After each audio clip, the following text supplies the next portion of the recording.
Short term میں difficulty definitely ہے, but in the long run Pakistan with such a huge population, such a huge young population, at such a اتنا زبردست geographical location کے اوپر ہے کہ اس نے اوپر ہی اوپر جانا ہے.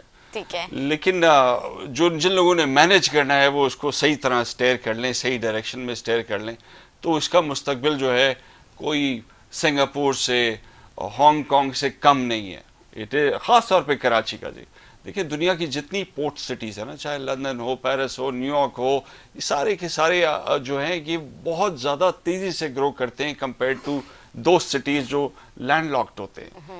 سو اسلام آباد کے اندر وہ گروتھ کبھی بھی نہیں آئے گی, لاہور میں وہ گروتھ کبھی بھی نہیں آ سکتی جو کراچی میں آ سکتی ہے. اٹس اے پورٹ سٹی, اور اس کی جو اسٹرینتھس ہیں اس کو ہمیں یوز کرنا ہوگا. یہاں پہ انٹرپرینور موجود ہے, یہاں پہ ایجوکیٹڈ کلاس موجود ہے, اسمال بزنسز یہاں پہ موجود ہیں, مینوفیکچرنگ یہاں پہ موجود ہے, سروسز یہاں پہ. یہ کسی اور شہر میں یہ چیزیں نہیں ہیں. صرف اس کو میں ابھی جو آپ سے کہہ رہا تھا کہ اگر اس کو 400 ارب روپے لگائیں گے تو جو 4000 ارب روپے ہم جمع کرتے ہیں وہ 40,000 ہو جائے گا. لگاؤ تو کماؤ تو یہ مٹی بڑی زرخیز ہے صاحب. تھوڑا سا لیکن کھنڈرات میں تبدیل کر دیا ہے شہر کو. تھوڑا سا اس کے انفراسٹرکچر پہ لگائیں, اس کی ایجوکیشن پہ لگائیں, اس کی اسکل ڈیولپمنٹ پہ لگائیں, اس کے اسپیشل اکنامک زونز پہ لگائیں, تو پھر دیکھیں آپ اس کے اندر کتنا پوٹینشیل ہے. یہ ملک کو 10 گنا اور دے گا.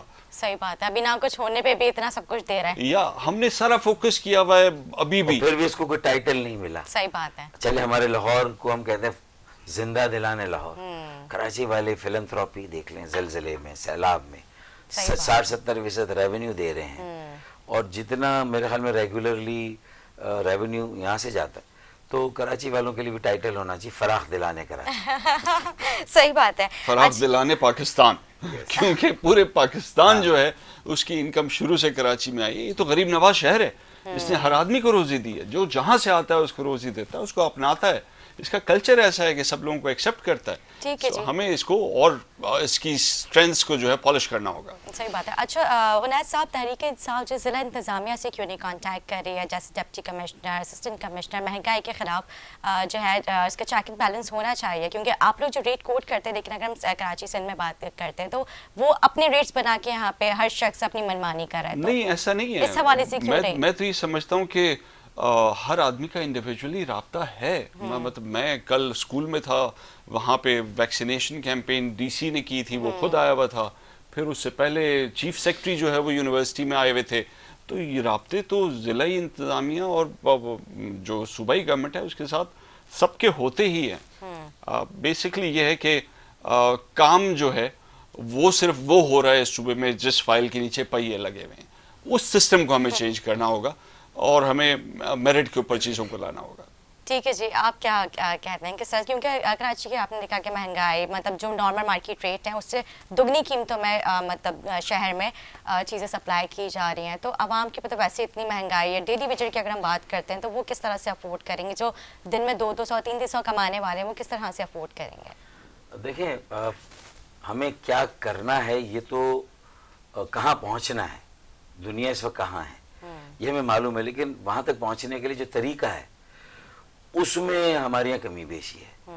اس طریقے کو ٹھیک کرنے کے لیے کچھ بنیادی چیزیں جو جڑیں جسے کہتے ہیں نا, مسائل کی جڑ, اس میں فیوڈلزم بھی ہو سکتا ہے کہ لینڈ ریفارمز ہو جائیں تو بڑے پیمانے پہ کسانوں کو, چھوٹے زمینداروں کو موقع ملے گا, پیداوار ایک ہی ہوگی. دوسرے اختیارات بلدیاتی سطح پہ چلے جائیں, وسائل بھی وہاں چلے جائیں, کراچی کو 400 ارب مل جائے, اچھی ایک ٹیم مل جائے آل ان, تو وہ اس سے کیا ہوگا, خود بخود وہ جو پیداوار جب بڑھے گی, انفراسٹرکچر ڈیولپ ہوگا, آپ کی ایکسپورٹ بھی بڑھے گی, سرمایہ کاری بھی باہر کی فورن ڈائریکٹ انویسٹمنٹ بھی آئے گی. تو یہ وہ چیزیں جس سے مہنگائی کا مستقل علاج ہوگا اور بے روزگاری کا مستقل علاج ہوگا. ابھی ڈپٹی کمشنر بیچارے چلے بھی جائیں گے تو وہ جو مڈل مین بہت زیادہ کمیشن کھا رہا ہے نا, کہ زمین کھیتوں سے شہروں تک جو آ رہا ہے جو مال, وہ بہت مہنگا ہے, تو اس میں کچھ کمی ہو جائے گی. لیکن یہ ہے کہ پروفٹ کچھ کم لیں ہمارے جو تاجر حضرات ہیں, کاروباری ہیں, وہ بھی سوچیں, اور ڈیپٹی کمشنر بھی ان پہ نظر رکھیں. لیکن اگر جو بیف ہے یعنی گائے کا گوشت اگر ہے ہی اتنا مہنگا, گھر میں ہی ان کو 650, 700, 750, تو اگر اس کا صرف آپ نے لگا دیا نرخ 500 روپے, 450, تو تو وہ لوگ نہیں بیچیں گے. صحیح بات ہے. تو ہمیں ادھر بھی ریئلسٹک اپروچ چاہیے. ہاں پھر پولٹری ہماری کہاں پر ہے, فارمز ہمارے کیسے ہیں, ہم اس کو کریں گے تو یہ چیزیں بڑھیں گی نا. بنگلہ دیش کی بھینس زیادہ دودھ دیتی ہے, ہماری بھینس نہیں دیتی, تو ہمیں یہ بھی دیکھنا کہ یہ کیوں ایسا ہے. صحیح بات ہے, یہ بات تو خیر ہے. اچھا صرف سنگاپور اور ہانگ کانگ کی مثال نہیں, وہ چھوٹے شہر ہیں, وہ تو کراچی کی آٹونومی سنگاپور اور ہانگ کانگ کی طرح نہیں, اس سے کم بھی ہو تو پورے ملک کے لیے بہت اچھا شگون ہوگا. لیکن ہمیں انڈونیشیا, ملیشیا اور بڑی آبادی والے ملک, چائنا, ایون بنگلہ دیش is overtaken every country in the region. India کو اوورٹیک کر لیا. پر کیپٹا انکم میں اب جو $2,200 پر کیپٹا انکم پہ پہنچ گیا وہ. اور کیا کیا انہوں نے, اس کی مائکرو فائنانس نے کام کیا, اس کی جو گورنمنٹ ہے اس نے جو ہے لوگوں کے جو چھوٹے ہنرمند لوگ ہیں ان کے مال کو ان کو بڑھانے کے لیے, ان کی پروڈکشن کو بڑھانے کے لیے ان کو لونز دیے, اور وہ شہروں تک ان کی مال جو ہے اپنے گاؤں دیہات سے شہروں تک پہنچنے دی.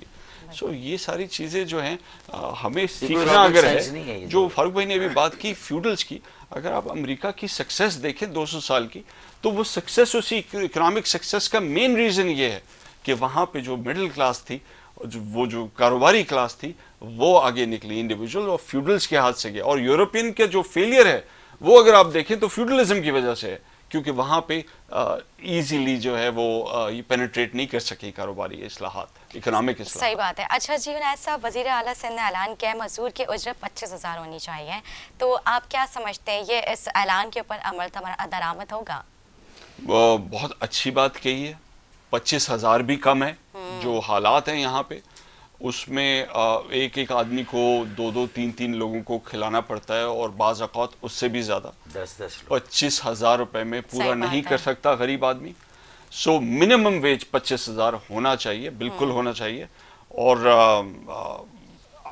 اس کے علاوہ حل نہیں ہے, غریب آدمی جو ہے اس کے علاوہ چل نہیں سکتا. لیکن یہ تو اس طرح نہیں جیسے نجم عالم واٹر بورڈ کے چیئرمین ہیں, اور وہ انجینئر کو کہے بھائی فلاں جگہ پانی نہیں آ رہا, آ جانا چاہیے کل سے, تو نلکا کھولیں پانی کے لیے, لائنوں میں پانی, لائنوں کے لیے پیچھے سے آئے. پیچھے سے اگر ڈسٹریبیوشن ایک بڑے علاقے کی اور پانی کم ہے, اور پیچھے سے بھی کم ہے, تو بات یہ نہیں کہ صرف آرڈر دے دینے سے مسئلہ حل ہو جائے گا. کیسے پروڈکشن بڑھے گی, کیسے انویسٹمنٹ آئے گی, تو جا کے ایک مل اونر بھی کہے گا کہ ہاں 25,000 کے میں 30-35,000 دے دوں گا. اس کے پاس اس کے عذر ہے. بھائی اگر مجھے کوئی آدمی چاہیے اور اس ٹیکنیکل کوالیفیکیشن پہ وہ آدمی نہیں, میں کسی بھی قیمت میں لے کر آؤں گا. میرے لیے تو ضرورت ہے. آج ہمارے پاس پی ایچ ڈی فیکلٹی کے لیے ہم نارتھ امریکہ سے لوگ لے کر آتے ہیں, ڈالرز میں ان کو سیلری دیتے ہیں. آپ لوگ کو اس طرح کی چیزیں مطلب مشورے دیں نا, اپنے خان صاحب سے بات کریں اس حوالے سے. جو ہمارے نئے لوگ ہیں, ہماری یوتھ ہے, ڈگریز لے کے گھوم رہے ہیں, وہی تو بات کر رہے ہیں, مشورے دے کر آ رہے ہیں, انہوں نے نہیں سنے تو آپ پروگرام کر رہے ہیں اور ہم جواب دے رہے ہیں. ہم آپ کے ذریعے سے ان کو بھی اور عوام کو مشورے دیں. دیکھیں اکانومی کو turbo boost special economic zones لگاتے ہیں, وہیں پہ انڈسٹریز لگتی ہیں, وہیں پہ نوکریاں آتی ہیں, وہیں سے جو ہے ڈالرز آتے ہیں, ایکسپورٹس ہوتی ہیں. اسپیشل اکنامک زونز اس وقت کی ضرورت ہے, خاص طور پہ کراچی میں جہاں پہ انڈسٹریلسٹ کو زمین نہیں مل رہی ہے. اور اسپیشل اکنامک زون میں اس لیے کہہ رہا ہوں, نارمل انڈسٹریل ایریاز بھی ہو سکتے ہیں, اس لیے کہہ رہا ہوں کہ یہ صوبائی حکومت کا کام نہیں ہے. اسپیشل اکنامک زونز جو ہیں وہ ایک کارپوریٹ باڈی ہوتی ہے, جس طرح اٹانومس باڈی کا انہوں نے ذکر کیا. اٹانومس باڈی ہوتی ہے, وہ اپنے مسائل خود حل کرتی ہے, اور اس میں یہ پرچی مافیاز اور یہ پولیٹیکل پارٹیز جو ہیں وہ انفلوئنس نہیں کر سکتی, تنگ نہیں کر سکتی انڈسٹریلسٹ کو, اور اس میں فورن ڈائریکٹ انویسٹمنٹ آتی ہے. ٹھیک ہے جی, ایک چھوٹا سا وقفہ لیتے ہیں, وقفے کے بعد حاضر ہوں گے, ہمارے ساتھ رہیں.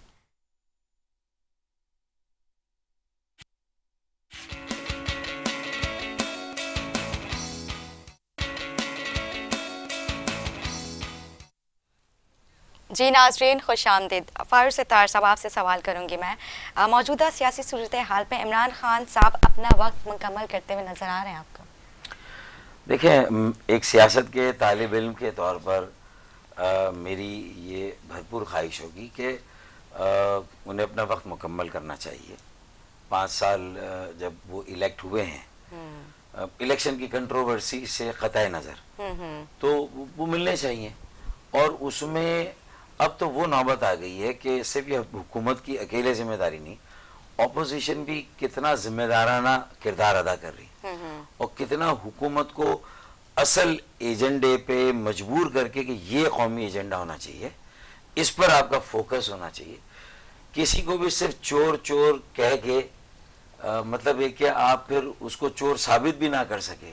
آپ کے نظام میں عدل و انصاف، کرمنل جسٹس یا احتساب کے قانون میں آپ کو بیچ راستے پر اس میں ترمیم کرنی پڑے 3 سال بعد آپ کو پھر، تو یہ ساری وہ باتیں ہیں جو آپ کی میچورٹی، ان ایکسپیرینس، بہت ساری چیزوں کا یہ، تو اس کا مطلب ہے کہ آپ کو بھی سوچنا چاہیے کہ بھلے لوگ یہ کہیں کہ کل تک آپ کہتے تھے کہ گلی گلی وچ شور دا خزر پتر چور دا کہتے تھے نا، لیکن اب اس چور سے بات بھی کرنی ہوگی قومی ایجنڈے کے لیے، تو پھر آپ یہ کہہ سکتے ہیں کہ ہونی ہونی خبر آئی ہے خزر ساڑا بھائی ہے. تو پاکستان کی سیاست میں ہوتا ہے کہ کل کا دشمن تھا وہ آج کا دوست ہے، آج کا دوست کل کا دشمن. لیکن یہ حرف آخر نہیں ہونا چاہیے، اور اتنی انتہا تک جانا ہی نہیں چاہیے کسی کو دشمن سمجھے، کسی کو چور کہہ دیں. کہہ نہیں، آپ کہیں کہ ہاں سیریس ایلیگیشنز ہیں، سیریس ایشوز ہیں، اس کو ہمیں کرنا ہے. کرپشن نظر آ رہی ہے لیکن ہم ثابت کریں گے. نیریٹو کو ذرا ٹھیک کریں، آل انکلوسیو اپروچ نیشنل لیول پہ بھی لینی پڑے گی. اس کے علاوہ پھر 2 سال جیسے تیسے مکمل تو کر لیں گے، لیکن جو عذر ٹی وی ٹاک شو میں بیٹھ کے یہ دیں میں دے دوں کوئی بھی دے دیں، عوام اب اگلے الیکشن میں اس عذر اور بہانے کو ایکسیپٹ نہیں، بیزار ہے، مایوس ہے ساری سیاسی جماعتوں سے. ٹھیک ہے جی. فاروق صاحب، ایم کیو ایم پاکستان مہنگائی کے خلاف کوئی آواز نہیں اٹھا رہی، خاموش کیوں نظر آ رہی ہے؟ یہ تو ایم کیو ایم پاکستان بتائے گی. نہیں، کچھ بھی ہو سکتا ہے، آپ لوگ بہت مطلب قریبی تعلقات تو رہ چکے ہیں نا، ہو سکتا ہے کہ شاید آپ کو اندازہ ہو. دیکھیں، ہم پیپلز پارٹی کے ساتھ یوسف رضا گیلانی کے زمانے میں حکومت میں تھے، لیکن پھر بھی ہم پانی کی کمی پر تحریک چلاتے تھے اور کمشنر ہاؤس اور جیم خانہ کے سامنے سے ریڈ زون میں گھستے تھے اور ایف آئی آر کھاتے تھے. ان میں شاید ایف آئی آر کھانے کی ہمت ہی نہیں ہے، یہ جیل جانا ہی نہیں چاہتے، گرفتاریاں دینا ہی نہیں چاہتے، عوام کے ساتھ کھڑے ہی نہیں ہونا چاہتے. تو یہ میرا جواب ہے ان کے لیے. کیا ڈر ہے، کیا خوف ہے؟ یعنی سہولت کی سیاست کریں، politics of convenience. Drawing room میں بیٹھ کے یہ سمجھ کے کہ مہاجر نام پہ سیاست کر کے لوگ مجبور ہیں اور پتنگ کو ہمیشہ ووٹ دیں گے، یہ خوش فہمی ہے.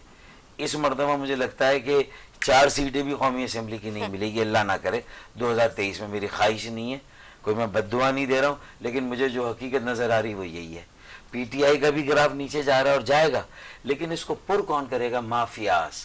کراچی کے portion mafia, builder mafia, encroachment mafia, land mafia, پانی mafia, line mafia, hydrant mafia, کئی مافیاز ہیں. وہ اپنے اپنے نمائندے ہر پارٹی میں گھسا دیں گے، پیسے لے کے آئیں گے، وہ الیکشن لڑیں گے، انہی کا میئر آئے گا، پھر انہی کے قومی صوبے.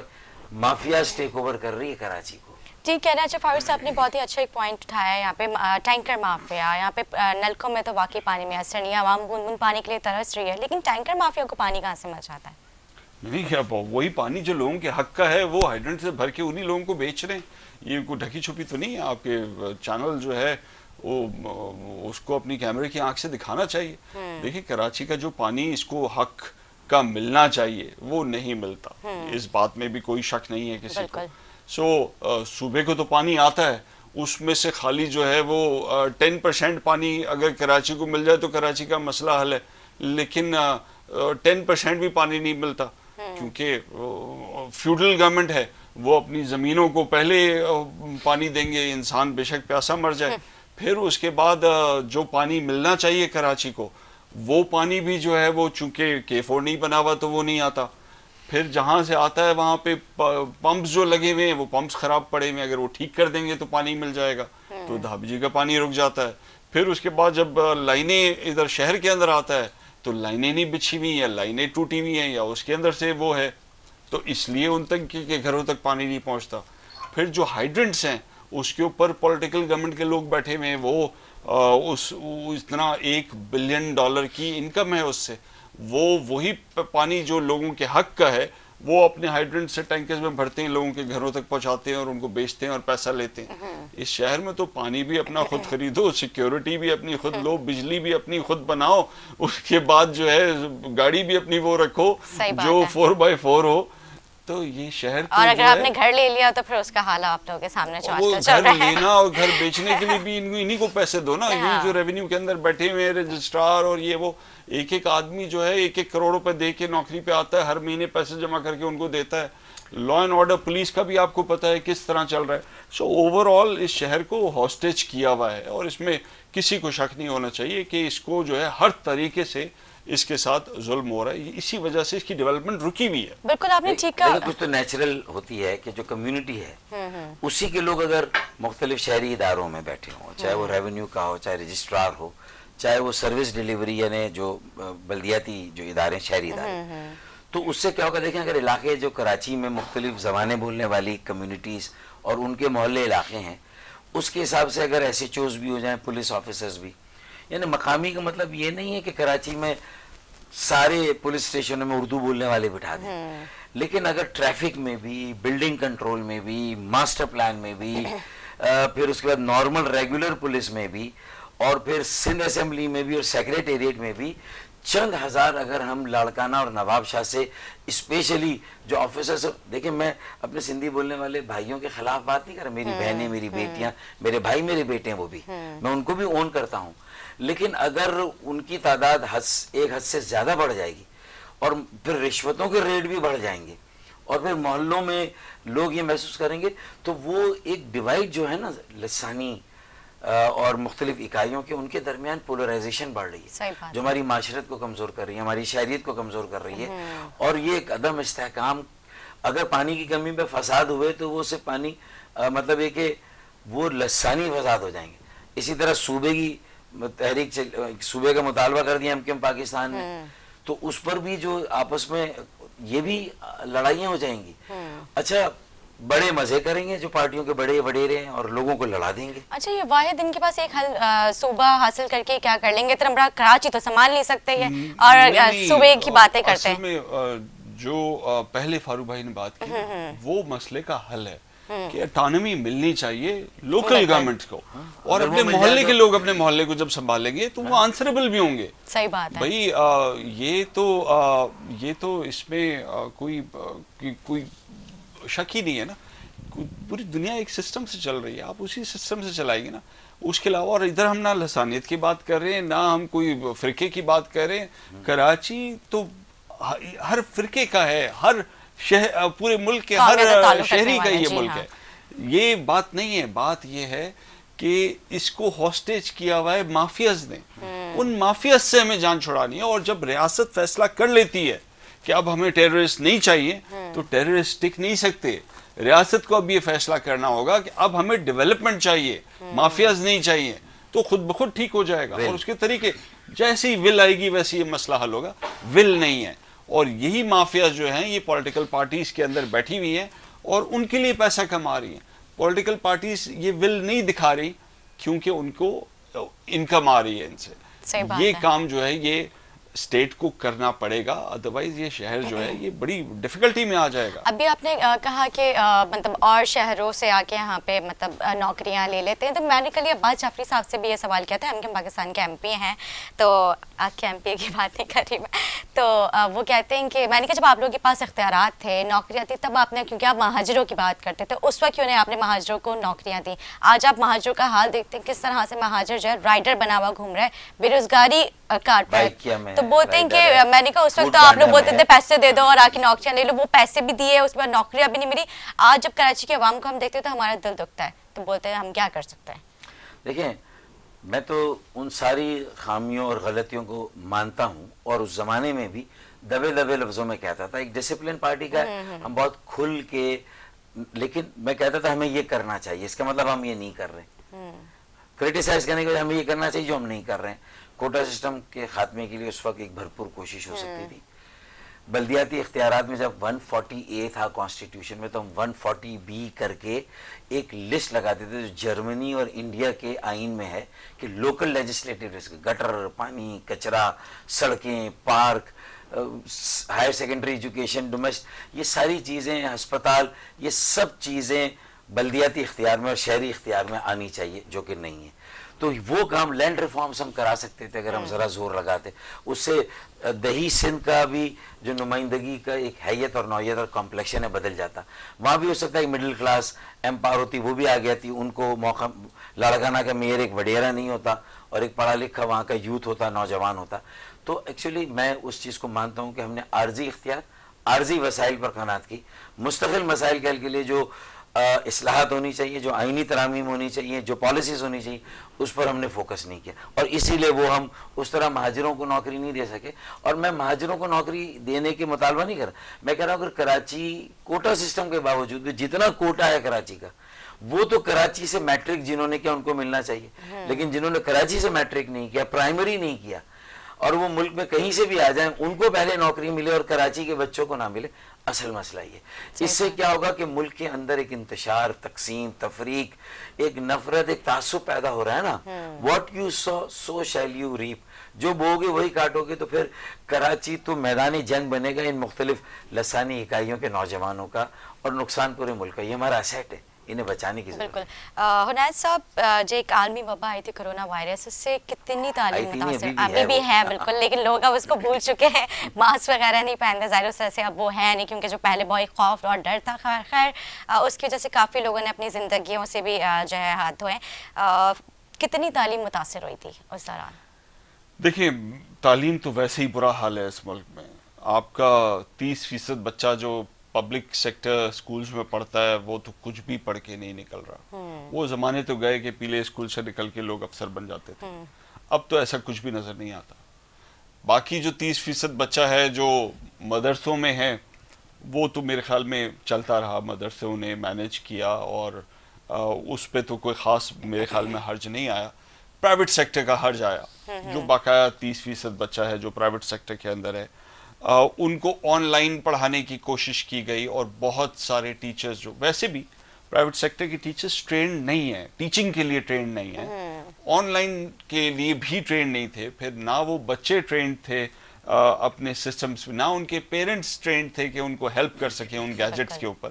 سو حرج تو آیا ہے ہمارے یہاں. لیکن الحمدللہ اب اسکولیں کھل گئی ہیں, اسکولوں کے اندر ویکسینیشن ہو رہی ہے, جیسا میں نے ابھی تھوڑی دیر پہلے بتایا. سو 12 سال سے اوپر جو بچہ ہے اس کو ویکسین کرانا چاہیے. ویکسین کی وجہ سے ہی ملک نکلے ہیں اس وبا سے, ہم بھی اسی صورت میں نکلیں گے, ہماری اکانومی بھی اسی صورت میں ٹھیک ہوگی جب سب کو ویکسین لگے گی. اسکولز چلنا شروع ہو گئے, بچے بھی بہت خوشی سے اب اسکول جا رہے ہیں, پیرنٹس کو بھی کوئی سکون کا سانس ملا ہے. سو اب ضروری یہ ہے کہ ہم تعلیم کا جو حرج آیا ہے اس کو کور کریں. اور تعلیم جو ہے بہت, ہم کرونا کے اس پہ ہم بات تو کر رہے ہیں تعلیم کی, تعلیم کا بھی کراچی کے اندر بہت زیادہ اس کو ریویمپ کرنے کی ضرورت ہے. تعلیم یہ نہیں ہوتا کہ 600 گز کے اسکول میں جا کے آپ صبح سے شام تک کلاس کے اندر ٹیچر آپ کے اندر تھوپتا رہے بیگوں کا اور کتابوں کا بوجھ اور آپ لے کر آ جائیں. یہ نہیں ہوتی تعلیم. آپ کو you have to learn by doing, by activity کے تھرو, ایک اسپورٹس اینڈ پرفارمنسز کے تھرو. سو وہ ابھی بھی ہمارے یہاں نہیں ہے. سو تعلیم کا حرج اگر آپ بات کریں تو ہمارا ملک, ہمارا صوبہ شاید واحد ایریا ہوگا پوری دنیا کے نقشے پہ جو پیچھے کی طرف جا رہا ہے, باقی دنیا آگے کی طرف جا رہی ہے. صحیح بول رہے ہیں فاروق ستار صاحب. جس طرح سے آپ نے دیکھا کہ ملک میں کبھی دھرنے کبھی ریلیاں, تو کیا لگتا ہے کہ آپ کو انتخابات کا وقت قریب ہے؟ مجھے تو یہ ڈر ہے کہ انتخابات کی ہم بات کرتے ہیں, ہم احتساب کی بات کرتے ہیں, یہ پورا نظام جو ہے وہ کہیں ایسا نہ ہو کہ لوگ اتنے مایوس ہو جائیں کہ پھر وہ کسی پر بھی اعتبار کرنے کے لیے تیار نہ ہو. تو ہمارا ایک مجموعی استحکام اور جو ملک کی ریاست ہے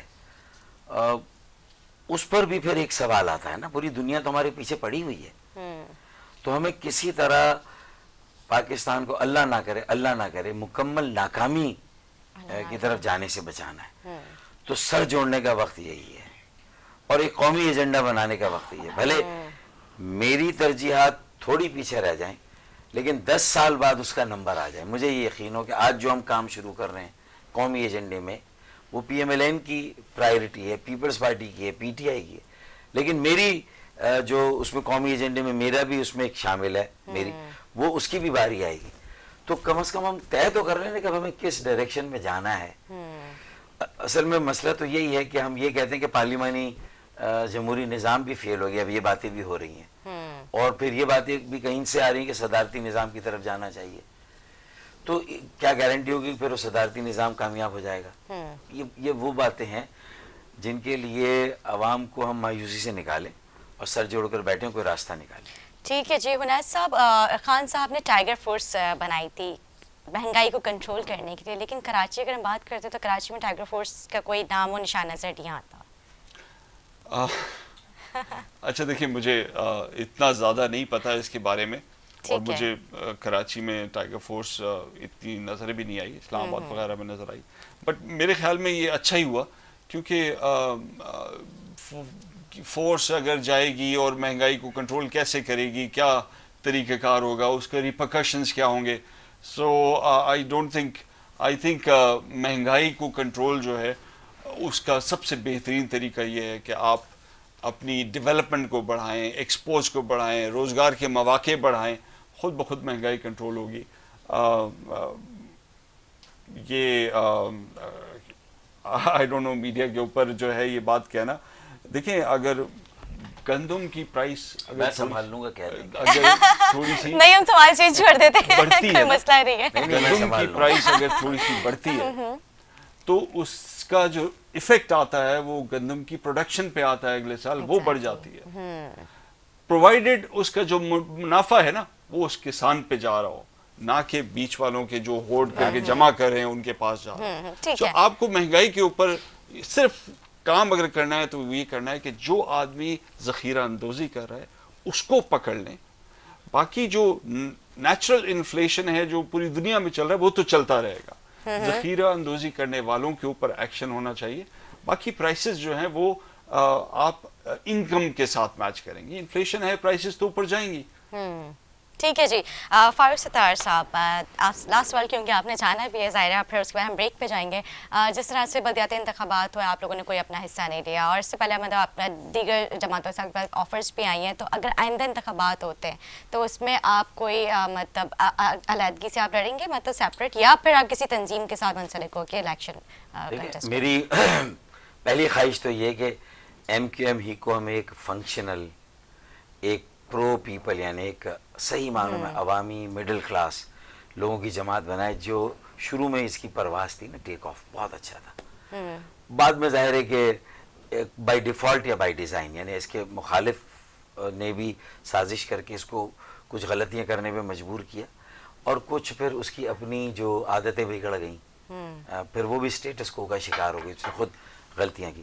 میرے خیال میں ان سے اگر ہم نکال کے ایک نئی ایم کیو ایم، ایک ٹرانسفارمڈ ایم کیو ایم، تو وہ، اور جو کہ باقی ساری سیاسی جماعتوں کے ساتھ مل کے، پہلا حل تو یہ اسی میں ہو اور ایم کیو ایم کو ہی بچایا جائے. لیکن مجھے مجبور کریں گے اگر ایم کیو ایم والے نہیں سدھریں گے، نہیں سنبھلیں گے، نوشتہ دیوار نہیں پڑیں گے، تو میں اپنی اسٹرینتھ لے کے میں بھی اتروں گا، ایک آزاد گروپ بناؤں گا. ٹھیک ہے. اچھا، پھر میرا دعویٰ یہ کہ میں سب سے زیادہ ووٹ لوں گا، پھر شاید پی ایس پی کو ملیں گے، پھر ایم کیو ایم کو ملیں گے. این ای 249 مطلب بالکل یقین سے یہ بات کہہ سکتے ہیں. لیکن کیا ہوگا، ہم تینوں کے ہاتھ کچھ نہیں آئے گا، تقسیم ہو جائیں گے سپورٹ. ٹھیک ہے. مافیاز کے لوگ آ جائیں گے. ٹھیک ہے جی. فاروق ستار صاحب، میں آپ سے اجازت لوں گی. آپ کا بہت شکریہ، آپ نے اپنا قیمتی وقت دیا. عنایت صاحب، آپ ہمارے ساتھ رکھیں گے. ناظرین، چھوٹا سا وقفہ لیں گے، وقفے کے بعد گفتگو جاری رکھیں گے. ہمارے ساتھ رہیں.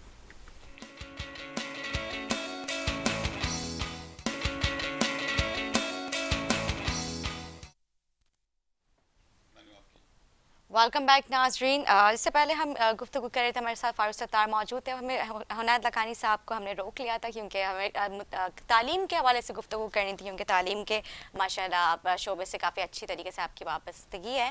عنایت صاحب، جس طرح سے بھی 2.5 سال کے عرصے میں ایک ہم پینڈیمک سچویشن سے گزر رہے تھے، ایک عالمی وبا کو ہم فیس کر رہے تھے، اس میں بچے بھی اور مطلب ہر طرح کے لوگوں نے اس کو بہت ہی اچھے سے اس کو ٹیکل کیا. اس میں ہمارے جو بچے متاثر ہوئے تھے، 2.5 سال کا ایک عرصہ بہت لمبا عرصہ ہوتا ہے، جو بچوں کی تعلیم کا نقصان ہوا، تو ہم اس کو کس طرح سے اب ریکور کر سکتے ہیں؟ دیکھیں، میں یہ بہت اچھا ہوا کہ تعلیم کے لیے ہم بات کر رہے ہیں، کیونکہ بہت کچھ ہے کہنے کو، اور میں یہ سمجھتا ہوں 2.5 سال ہمارا مسئلہ نہیں ہے، ہمارا مسئلہ تو پچھلے 25 سال ہے. صحیح بات ہے. ہم نے پچھلے 25 سالوں میں جب سے میں نے ہوش سنبھالا ہے میں نے تعلیم پہ کچھ خاص امپروومنٹ نہیں دیکھی. دنیا میں جو ملک آگے نکلے نا، تیزی سے آگے نکلے، چاہے وہ بنگلہ دیش ہو، چاہے وہ چائنا ہو. اب میں بنگلہ دیش اور چائنا کیوں دو الگ الگ کہہ رہا ہوں. بنگلہ دیش از ڈیولپنگ ناؤ، اس نے پاکستان کو بھی اوورٹیک کر لیا، انڈیا کو بھی اوورٹیک کر لیا، ایجوکیشن میں بھی اوورٹیک کر لیا، اسکلز میں بھی اوورٹیک کر لیا. اور چائنا نے بھی اوورٹیک کیا. 80 میں جہاں $200 پر کیپٹا انکم تھی، آج پتہ نہیں کہاں $10,000 پہ پہنچ گئے. لیکن اوورٹیک کیسے کیا؟ چائنا میں اگر آپ کو پبلک اسکول میں ایڈمیشن نہ ملے تو پھر لوگ جاتے ہیں پرائیویٹ اسکول ڈھونڈنے کے لیے. پہلی پرائیورٹی پبلک اسکول ہے، اور وہاں کی پبلک اسکول کا اسٹینڈرڈ بہت بہتر ہے. بہت بہتر ہے. صحیح بات. ہمارے ہاں پبلک اسکول جو کہ ایک کانسٹیٹیوشنل رائٹ ہے بچے کا، یہ سیاست کی ذمہ داری ہے کہ بچے کو پڑھائیں. اور ہمارے ہاں پبلک اسکول اس لائق ہی نہیں ہے کہ بچے وہاں سے کچھ سیکھ کے نکلیں گے. مدرسے اس سے کئی گنا بہتر پرفارم کر رہے ہیں، پرائیویٹ سیکٹر کئی گنا بہتر پرفارم کر رہا ہے. اور پبلک سیکٹر میں بھی اس وقت 70 لاکھ بچے آؤٹ آف اسکول ہیں جو غربت کی وجہ سے اسکول نہیں جا سک رہے، یا حکومت وہ اس کو اپنی رسپانسبلٹی پوری نہیں کر رہی، اس وجہ سے وہ اسکول نہیں جا سکتے. اور اس کا ایزیسٹ فارمولا جتنے بھی لوگ ہیں انہوں نے یہی دیا ہے کہ اگر حکومت کو ہر بچے کو پڑھانا ہے تو ہر بچے کو ٹکٹ دے دیں. صحیح.